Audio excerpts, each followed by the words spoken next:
Good morning students. हमने seventh history के seventh chapter crafts and industries को complete कर लिया है और अब हम इसे क्वेश्चन आंसर करेंगे। इस वीडियो में हम 1 to 5 शॉर्ट क्वेश्चंस करेंगे और 2 लॉन्ग क्वेश्चंस करेंगे। जो आपकी बुकलेट है वो बुकलेट पेज नंबर 46 पर है। ये क्वेश्चंस आंसर आपको बेटे अपनी नोटबुक पे राइट करने हैं। तो शुरू करते हैं। First question, what was the sole aim of the British traders. ब्रिटिश व्यापारियों को का एकमात्र उद्देश्य क्या था? तो आंसर है बेटे the sole aim of the British traders was to earn maximum profit. ब्रिटिश व्यापारियों का एकमात्र उद्देश्य अधिकतम लाभ अर्जित करना था।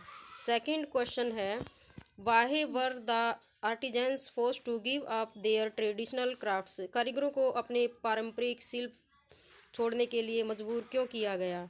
तो आंसर है बेटे the artisans were forced to give up their traditional crafts because the policies of the British had made their work unsustainable. कारीगरों को अपनी परंपरागत शिल्प को छोड़ने के लिए मजबूर किया गया क्योंकि अंग्रेजों की बुरी नीति ने उनके काम को टिकाऊ नहीं बनाया। थर्ड क्वेश्चन है, why did the British government take measures against the inflow of Indian goods. ब्रिटिश सरकार ने भारतीय माल के प्रवाह के खिलाफ क्या उपाय किए या उनके खिलाफ क्यों उपाय किए थे? तो आंसर है बेटे in order to protect British manufacturers industries the British government took measures against the inflow Indian goods. ब्रिटिश निर्माताओं के हितों की रक्षा के लिए ब्रिटिश सरकार ने भारतीय माल के इनफ्लो के खिलाफ उपाय किए थे। फोर्थ क्वेश्चन है, why did many industries spring up in the 20th century. 20वीं शताब्दी में कई उद्योग क्यों उभरे? तो आंसर है abundance of cheap raw material and labour made setting up of industries very profitable for the British. सस्ते माल और मजदूरों की बहुतायत ने अंग्रेजों के फायदे के लिए बड़े बड़े उद्योग स्थापित किए। That's why many industries spring up in the 20th century. इस कारण 20वीं शताब्दी में कई उद्योग शुरू हो गए। फिफ्थ क्वेश्चन है, who established the jute industry in Bengal. किसने बंगाल में जूट उद्योग की स्थापना की? तो आंसर है बेटे the first jute mill was started when Mrs George Ackland brought jute spring spinning machinery to Rishra, a small town in Bengal in 1855। Jute mill तब शुरू हुई जब जॉर्ज अकलैंड ने सन 1855 में बंगाल के एक छोटे से नगर रिसरा में जूट कटाई की मशीनरी लगाई। अब हम लॉन्ग क्वेश्चंस करते हैं। तो फर्स्ट हमारा क्वेश्चंस है, name the major crafts of India prevalent before the advent of the British. Answer है the major crafts prevalent before arrival of the British in India were weaving, carpentry, poetry and metal works.